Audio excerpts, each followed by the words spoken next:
Hello বন্ধুরা, সবাই কেমন আছো? নিশ্চয়ই ভালো আছো। শুভ নববর্ষের সবাইকে অনেক অনেক ভালোবাসা। কালকে আমি একটা ভিডিও তোমাদের সামনে আনতে পারিনি, কারণ আমি ভীষণ ব্যস্ত ছিলাম। আমরা কালকে সন্ধ্যাবেলায় একটু বেরোচ্ছিলাম, বর তালা দিচ্ছিল ঘরে, আর আমি মোবাইলটাকে নিয়ে বাইরে বেরিয়ে গেছি, কারণ ছেলে আর আমি উঠানে দাঁড়িয়েছিলাম। আমরা রেডি হয়ে পড়েছিলাম, তখন বাজে সন্ধ্যা প্রায় 7:30 প্রায়।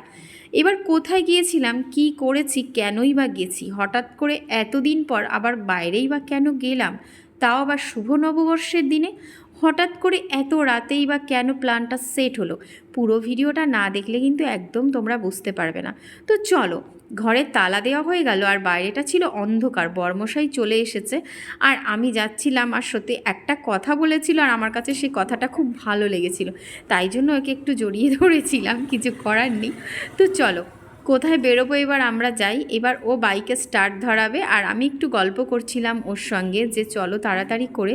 আর এদিকে কলটা বেঁধে রেখেছিলাম, কারণ জলটা পড়বে 8:30 পর্যন্ত। তো এইদিকে চলে এলাম, দেখো কোথায়, জয় শ্রী জগন্নাথের জয়। আমরা আসছি আমাদের বাড়ির কিছুটা দূরে, মানে জগন্নাথ মন্দিরে। এই মন্দিরটা খুবই জাগ্রত, আর এখানে কিন্তু সত্যিকারের জগন্নাথই থাকে। তোমরা কিন্তু চাকদাহের যে জগন্নাথ মন্দির আছে যশার, তোমরা গুগল বা ইউটিউবে সার্চ করলে এর কাহানিটা বা এর ইতিহাসটা জানতে পারবে। তো আমরা কিন্তু জগন্নাথ মন্দিরে চলে এসেছি, সবাই মিলে জুতোটা খুলছি, কারণ মন্দিরের ভেতর জুতো পরে প্রবেশ নিষেধ, সে তো আমরা সবাই জানি।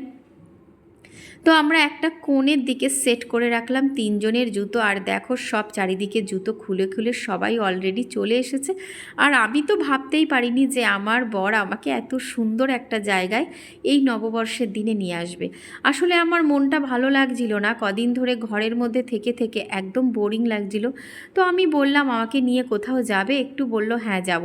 তো এদিকে দেখো একটা গ্রেট সারপ্রাইজ, আমার ছেলের স্কুলের ম্যামের সঙ্গে দেখা হয়েছে। এই ম্যামটা এত ভালো মানুষ বলার মতো না। ম্যামটা হচ্ছে ইংরাজি, বাংলা, সায়েন্স সবই নেয়, মানে ওদের স্কুলের প্রত্যেকটা টিচারের সমস্ত সাবজেক্টেই নলেজ আছে। আর আমি পুরো মন্দিরে প্রবেশ করলাম, প্রণাম করে নিলাম। আর এদিকে তো দেখো ভক্তদের ভিড়ের ঢল, সবাই যে যার মতো প্রাণ ভরে প্রভুকে ডাকছে, আর আমিও প্রাণ ভরে রাখলাম। আসলে কি বলো তো, এই মন্দিরে এলে না চোখ থেকে জল পড়ে যায়, এতটা ভালো লাগে তোমাদের বিশ্বাস করবে না। আমরা হিন্দুরা, আমাদের সনাতনী, আমরা প্রত্যেকটা মন্দিরে আমাদের গেলে কিন্তু প্রাণ ভরে যায়, তাই না? কিন্তু দেখো এই অনুভূতি, এই ফিলিংসটা আমরা কিন্তু আমাদেরকেই বোঝাতে পারবো, অন্য কেউ বুঝবে না। তো যাই হোক, মনটা পবিত্র হয়ে গেল। আর খুব ভালো একটা দিনে যেহেতু এসেছি, আর ছেলেটারও শরীরটা ভালো ছিল না জানো তো বন্ধুরা, সেই জন্য ঠাকুরের কাছে এসে প্রাণ ভরে একদম প্রার্থনা করলাম। যেহেতু কালকের পরের দিন, মানে আজকে ভিডিওটা যেহেতু ভয়েস ওভার করছি, আজকে থেকে ছেলের পরীক্ষা ছিল, মানে ভিডিওটা হচ্ছে 15 তারিখ সন্ধ্যা 7টার পরে, আর আমি পোস্ট করলাম আজকে 16 তারিখে রাত 8টা 8:30টার পরে। তো যাই হোক, প্রণাম করলাম, আমিও প্রণাম করতে যাচ্ছি। তো বাবু সোনাকে, মানে আমার ছেলেকে বললাম বাবা একটু ক্যামেরাটা ধর, আর আমি একটু প্রণাম করে আসি। আমার বর তো চারিদিকটা ঘুরে ঘুরে দেখছিল, আর খুবই ভালো লাগছিল। এটা আমি নতুন আসিনি, এর আগেও 2-4বার এসেছি, কিন্তু সত্যি বলছি আমার কাছে যে কি ভালো লেগেছে যে নববর্ষের দিনে আমি একটু এলাম। দেখো সবাই এখানে আসছে, যে যার মতো প্রার্থনা করছে, আর আমার বরকে তো দেখলে ঘুরে বেড়াচ্ছে, ও প্রাণ ভরে প্রার্থনা করেছে, আমিও করছি। আমার ছেলেকেও বলেছি কর, ওকে প্রথমেই প্রণাম করিয়েছি, সেই ভিডিওটা কিন্তু আমি দেব, আছে সবারই ভিডিও। আর এদিকে ঠাকুরের পুজো প্রার্থনা হয়ে গেছে, তাই ভোগ প্রসাদ বিতরণ হচ্ছিল। এতটাই ভিড় ছিল যে আমি এদের মধ্যে ঢুকে কিন্তু প্রসাদ নিতে পারিনি, কারণ কি আমি অপেক্ষা করছিলাম একটু পরে পরে প্রসাদটা নেব, কারণ অত ভিড়ের মধ্যে আমি যাব না, আমার একদম ভালো লাগছিল না। আর বরমশাই দেখো দাঁড়িয়ে রয়েছে, আর আমিও মানে এদিক থেকে পুরো ভিডিওগুলো করছিলাম। তো যাই হোক, কোনো ব্যাপার না, ভিড়টা কমে যাক, তারপরে লাস্টে প্রসাদটা নিলাম, হাত মুখ ধুয়ে নিলাম, একটা কল ছিল।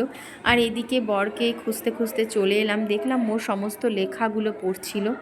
হঠাৎ করে এখানে এসেছি, আমার খুব ভালো লেগেছে। আর একসঙ্গে দুজনে একটুখানি ক্লোজ হলাম, আর ক্লোজ হয়ে একটু ভিডিও শ্যুটের মধ্যে আবদ্ধ হলাম।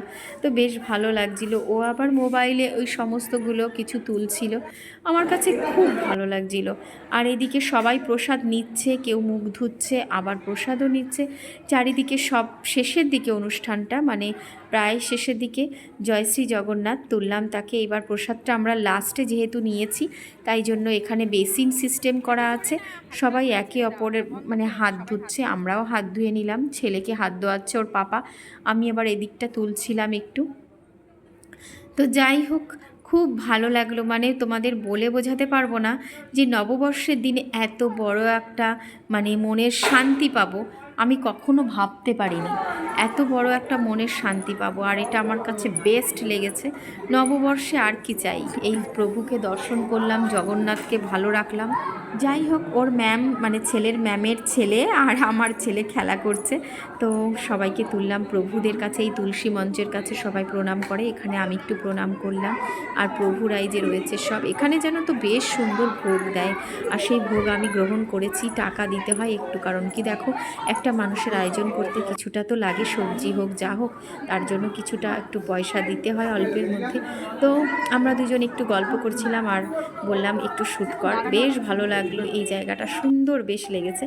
আর এখন আমরা একটু মনে মনে ভাবছি যে আমরা একটুখানি ফটো শ্যুট করব। তো ভিডিওটা প্রায় শেষের দিকে, বন্ধুরা কেমন লাগলো অবশ্যই জানাবে। আর এই নববর্ষের দিনে এত সুন্দর একটা ভিডিও দৃশ্য তোমাদের কাছে উপহার দিলাম, আশা করি আমার প্রিয় বন্ধুদের অনেক ভালো লাগবে। আর আমার কাছে তো খুব ভালোই লেগেছে। ঘরের মধ্যে থেকে কাজকর্মের মধ্যে এতটাই বিলীন হয়ে যায় যে এত সুন্দর সুন্দর জিনিসগুলো, এত ভালোবাসার জায়গাগুলো ভুলতে শুরু করেছি। তো যাই হোক, পতি পরমেশ্বর যে এখানে নিয়ে এসেছে তাকে অনেক অনেক ধন্যবাদ আর ভালোবাসা। তো আমরা দুজন একটু ঠাকুরের সামনে বসেছি, আর বাবু সোনাকে বললাম একটুখানি তোল। তো সবাই ভালো থেকো, সুস্থ থেকো।